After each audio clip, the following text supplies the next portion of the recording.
The day she moved into room 5, everyone thought she was a blessing. They had no idea she was about to become a compound legend, and not in a good way. It had been months since anyone new joined their small Ibadan compound.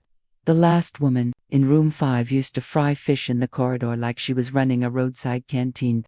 So when Madame Bridget arrived with her 7-year-old son Toby, people hoped for peace and maybe air freshener. But the first day told them everything they needed to know. She didn't greet, didn't wave, didn't even nod. She dragged her Ganamusco bags inside, barked at Toby to hold something well, and the first thing she unpacked wasn't a mattress or broom, it was a padlock. She locked her door, checked it 3 times, scanned the compound like she was surrounded by thieves, and vanished inside. Mama Chica, from room 1, whispered, this one, no go last. By morning, while others were fetching water, Bridget stepped out in a wrapper, sniffed the air as if it smelled of poverty, and hissed. Mama Chica tried to be friendly. Sister, good morning. You fit borrow me small salt, my yam don't reach. Final stage. Bridget looked at her like she had asked for her kidney. I don't borrow, and I don't lend. Principal. Mama Chica. Smile froze. No wahala. Nah, only salt, no be gold. But Bridget wasn't done. It starts with salt. Before you know it, they'll expect you to raise their children. She flapped her wrapper and went inside. From that day, the compound split into 2 worlds, normal humans versus Bridget and Son International. She never lent anything, never collected parcels for anyone, never touched shared water or NEPA light. She cooked with her windows sealed, hid her pepper in double black nylons, and even refused to lend a lighter. Soon, her own son joined the trouble. One day, Toby told little Chica, my mummy says all of you are too local and like free things. The gossip spread faster than Harmattan fire. Now, everyone avoided her. If rain soaked her clothes, no one helped. If smoke poured from her kitchen, they said, leave her, she has gas. Until one day, after she refused to lend Slim Nancy just 1 clothes peg, the tenants decided, war, compound war, and in compound war, revenge is silent, petty, and united. From then on, nobody greeted her, nobody helped. Even the children sang Keep Your Own when Toby came to play. Then came the day, a blazing Saturday morning. Bridget was dressed like she was going to outshine the bride at a wedding. Before leaving, she locked Toby inside with her colonial-era padlock. 30 minutes later, she returned, sweating and tired, and heard it. Mommy, mommy, the door won't open. Toby had twisted the inside bolt lock and trapped himself in panic. She begged him to turn it back, but he couldn't. The room was boiling hot. Toby was crying. Bridget ran to Mama Chica's door. Silence. Uncle Duppo opened his window, saw her, and closed it slowly like a movie villain.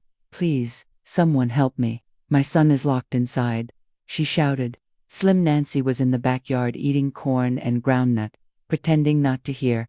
The locksmith wasn't picking calls. The security man said, I day church, maybe after 2 p.m. Toby's cries grew weaker. Bridget's voice cracked as she banged on Baba Timi's window. He opened it, shook his head, and said, you see why salt is important.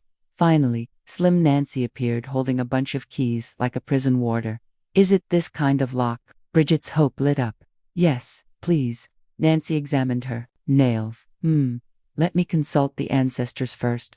She disappeared for 10 long minutes while Bridget cried on the floor. Neighbors watched from behind curtains like it was African magic drama. At last, Nancy returned, unlocked the door, and Toby stumbled out, sweaty, red-eyed, shaken.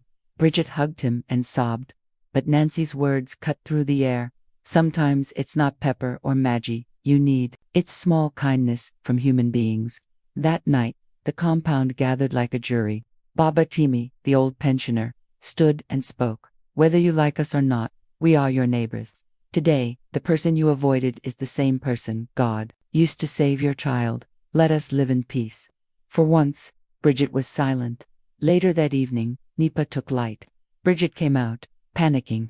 Please, can anyone help me charge my torch, even for 20 minutes? Everyone kept scrolling on their phones under candlelight. Slim Nancy didn't even look up.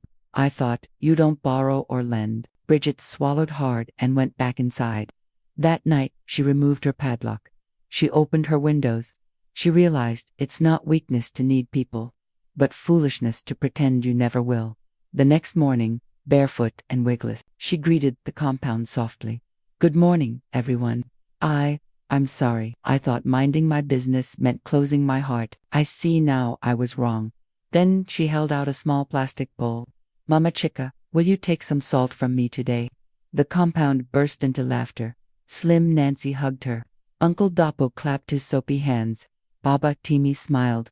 From that day Bridget gave out salt, seasoning cubes, even her spoons. She fetched water at the shared tap. She helped pluck vegetables. Toby played freely with the other kids, barefoot and dusty, and Bridget didn't call him back. That evening, Slim Nancy knocked. Sorry, I ran out of onions. I just need one bulb. I'll return it later. Bridget smiled. No need to return. If you see two, take one. Nancy laughed. Ah, DJ, play No Going Back. Because Madame Bridget had finally joined the family. If this story got you smiling or thinking, give it a thumbs up. Share it with someone who loves a good laugh. And subscribe for more stories that prove no matter how strong you think you are, one day, you'll need somebody.